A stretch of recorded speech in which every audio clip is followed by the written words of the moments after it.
L'actu qui nous intéresse à Réforme cette semaine, c'est déjà la Toussaint. D'abord avec la sortie de cette enquête qui indique que 73% des Français souhaitent que leurs efforts en matière d'écologie se poursuivent jusqu'à leurs funérailles. Il faut dire que les méthodes autorisées en France, l'inhumation et la crémation, sont extrêmement polluantes. Pourtant, d'autres méthodes existent comme l'aquamation, l'humusation et sont déjà autorisées par exemple aux États-Unis. Alors, les rites funéraires qui en disent si long sur les civilisations et leurs mœurs, seraient-ils en train de changer? C'est possible. L'autre actu qui nous intéresse aussi, toujours en lien avec la Toussaint, est une actu théologique avec la sortie du livre de la théologienne protestante suisse Lita Bassé, un livre qui s'intitule « Cet au-delà qui nous fait signe » et dans lequel elle raconte les messages qu'elle a reçus de son fils mort par l'intermédiaire d'une femme. L'occasion d'aborder donc le sujet de la mort sous un angle plus existentiel, plus spirituel, de s'interroger si nous pouvons communiquer avec nos morts. Alors Lita Bassé livre son expérience, son analyse et cela nous donne l'occasion de revenir sur ce que les textes bibliques disent de la communication avec les morts, sur leur mise en garde à ce sujet, et c'est à lire sous la plume du théologien Antoine Nuis. Cette semaine, dans le Pèlerin, nous avons choisi de mettre en valeur un service d'accompagnement dont bénéficient des milliers de familles en France, les équipes funérailles. Ce service requiert une disponibilité énorme puisque la mort ne connaît pas les jours ouvrables. C'est également une façon concrète d'exercer sa responsabilité de baptisé, notamment lorsqu'il s'agit de conduire des funérailles en l'absence de prêtre. Et c'est enfin un espace de créativité important à l'heure où 40% des obsèques donnent désormais lieu à une crémation. En effet, comment maintenir le lien avec une paroisse locale lorsque la cérémonie a lieu au crématorium ou au funérarium?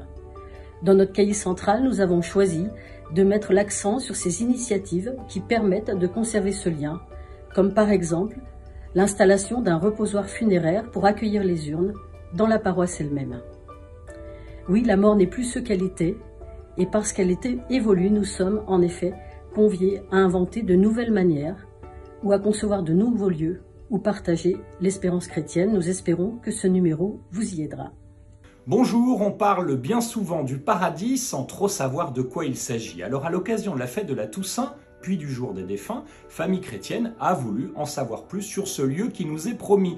Rien de mieux alors qu'une véritable enquête. Notre journaliste est ainsi parti fouiller les Écritures, les saints, les pères de l'Église, mais aussi les scientifiques ou encore ceux qui ont vécu une expérience de mort imminente. Résultat, cela n'a à la fois rien et tout à voir avec ce que nous connaissons, mais une chose est sûre, ce paradis-là sera formidable.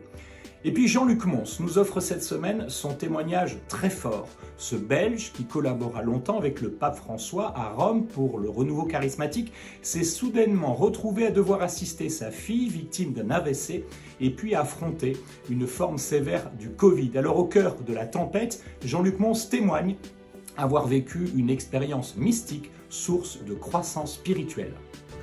Bonjour à tous, cette semaine dans l'hebdomadaire La Vie, nous publions un dossier sur les cimetières à l'approche de la Toussaint. Si leur fréquentation baisse, ces lieux de recueillement restent une étape incontournable pour beaucoup de Français, d'autant que les usages changent et que ces espaces longtemps dédiés à la mémoire de nos proches sont aussi devenus des lieux de promenade et de découverte patrimoniale.